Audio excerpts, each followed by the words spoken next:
Does that music ring a bell, Daddy? Hey, what's up, guys?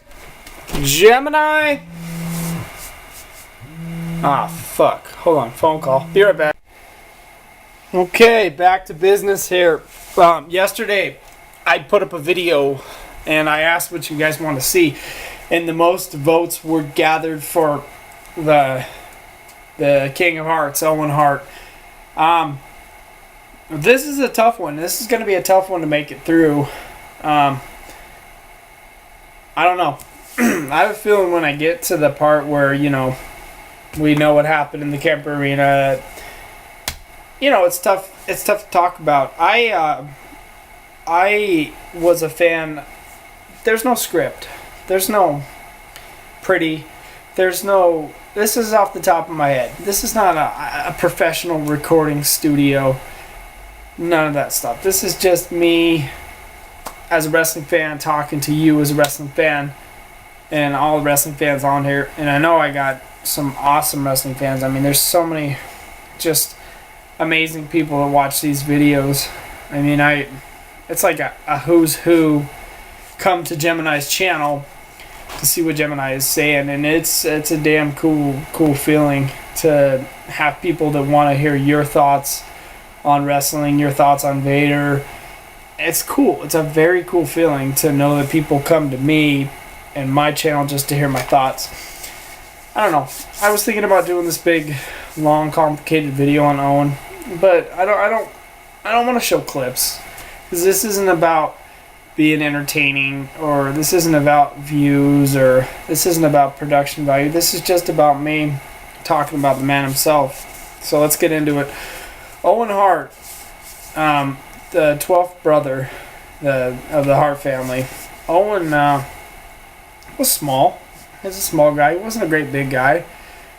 Owen was probably about, 5'11", maybe 210, 220 pounds. Great technical wrestler, wrestled in Calgary, and then wrestled in WCW for a while. Before he wrestled in WCW in the 90s, early 90s, he was a Blue Blazer, of course, in '89. I had an opportunity to see him live as a Blue Blazer in 1989, and he was so fast, and he was so dynamic in the ring. And I remember watching his matches and thinking, God, the Blue Blazer is so cool. I love his moves. I love his technical skills. I love his jumping ability up the top rope with the drop kicks and everything else. And I remember watching him in the 89 and 90. He was so dynamic. I never had a clue that was Owen Hart under the mask. I never had a clue. So Owen's just kicking ass. And then he goes to WCW in the early 90s for a while. And he comes back to the WWF in 92. Forms a tag team with Jim the Anvil Neidhart, the new foundation. They were a good team. They did good. They made money. They wrestled on pay-per-views, and New Foundation had some matches with the Orient Express and stuff. And Owen's doing good.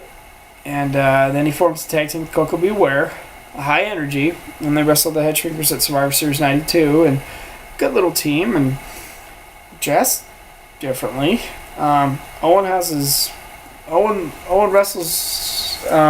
Skinner at WrestleMania 8. He had previous WrestleMania experience at WrestleMania 5. Him and Curt Hennig wrestled a damn good match for 1989. Him and Curt Hennig had a great match, but moved forward, wrestled Skinner at WrestleMania 8.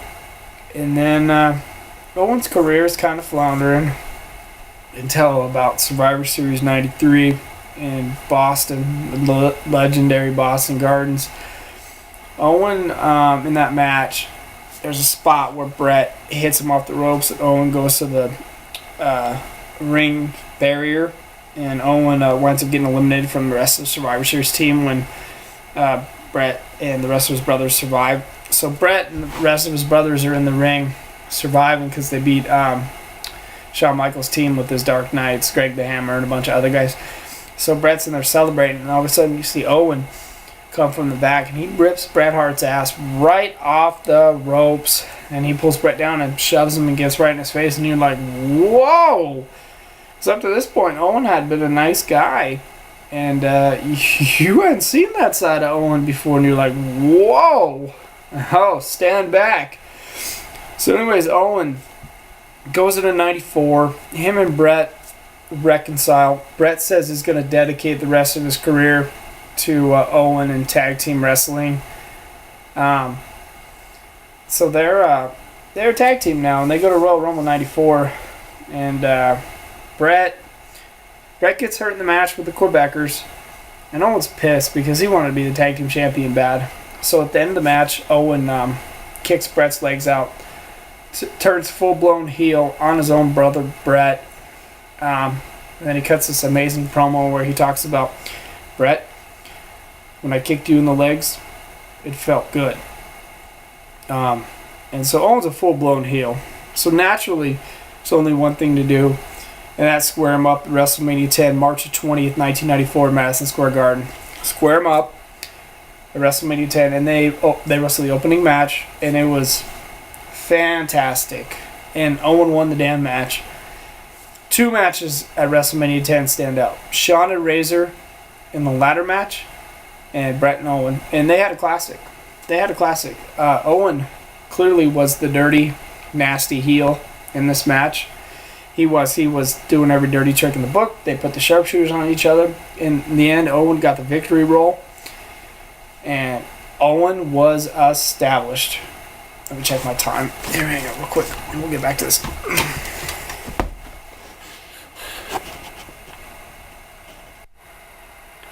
Okay, so Brett and Owen are going at it. Owen wins a match with a victory roll. Owen's launched. I mean, Brett goes on to win the world title that day, which, rightfully so, Brett was the best wrestler in the Federation, but Owen was not far behind.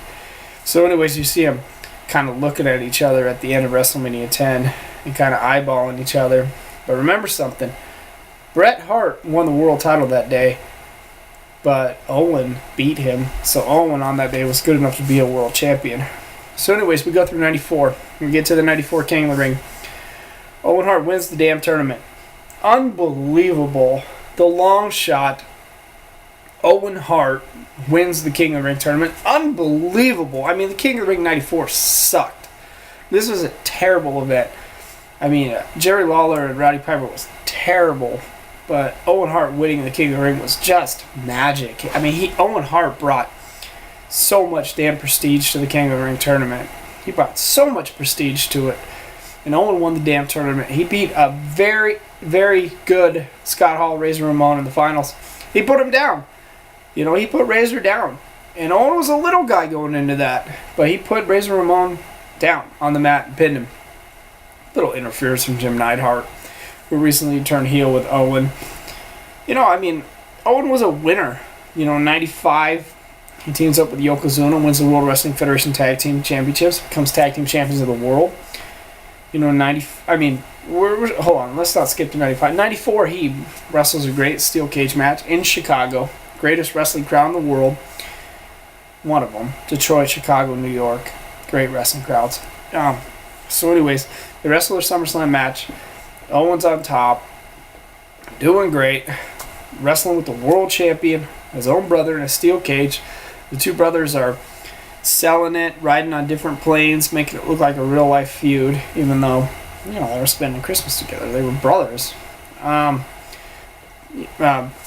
goes to 95, wins the tag team belts with Yokozuna, and he's one of the top heels in the Federation in 95.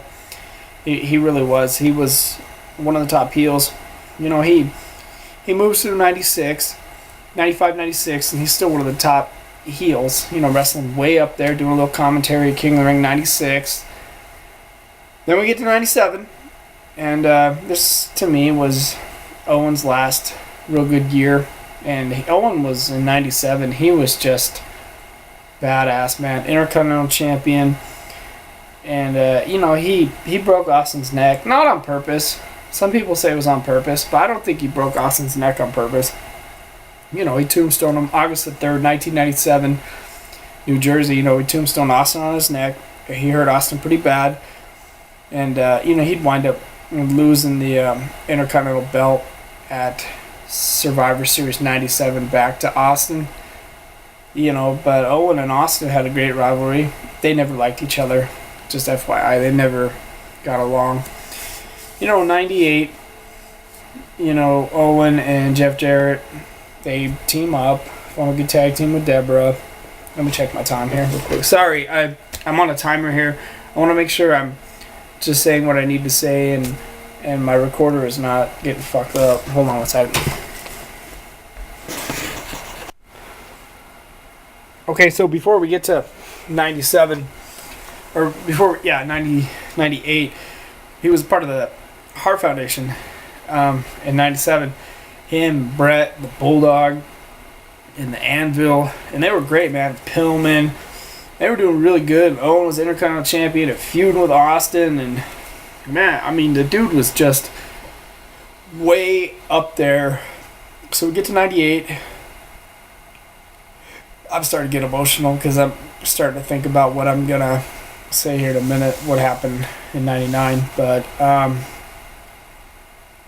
we'll get to that here in just a minute. But, he's up there with Jeff Jarrett, 98, 99. And then he fell. And he fell. And you guys know what happened from there. But yeah, he fell. And he got hurt. And he got hurt permanently. And he died. And I remember watching the pay-per-view that night. And I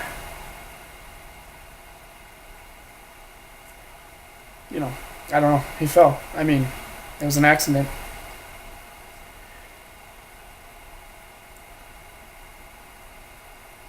He shouldn't have been up there. But he did. And he fell. And he died.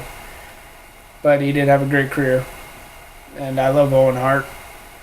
And I will say Owen Hart's one of my all-time favorite wrestlers. And I miss Owen. Owen and Athena, his kids, could have grown up without their dad now. And Owen, all the wrestling fans all over the world love you. I love you. I miss you. I wish you were on the show. You were one of my all-time favorites. I'll leave it at that. Gemini. Owen's up there. Heaven got a good one, my friends. I got about 3 minutes here before my thing runs out. I don't want to spend all day recording this because I got some shit to do. I don't want to spend 2 or 3 days recording this. I just want to say that I don't know. I mean, you guys probably feel the same way I do when he fell. But it was hard. It was really hard. It was tough, and I didn't know Owen personally, but that doesn't mean that you can't love a wrestler. And I loved Owen Hart. I did. I think everybody did. I've never heard a bad word about Owen Hart. I would never have. It's just not fair that such a nice guy, such a family guy who loved Owen and Athena so much would just have such a tragic accident, 75 feet down. I know I've been on some Skype calls and, I've discussed this and I've tried to cope with it, but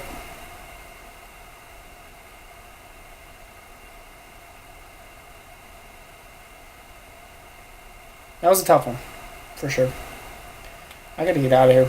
I got some shit to do, but Owen, I love you.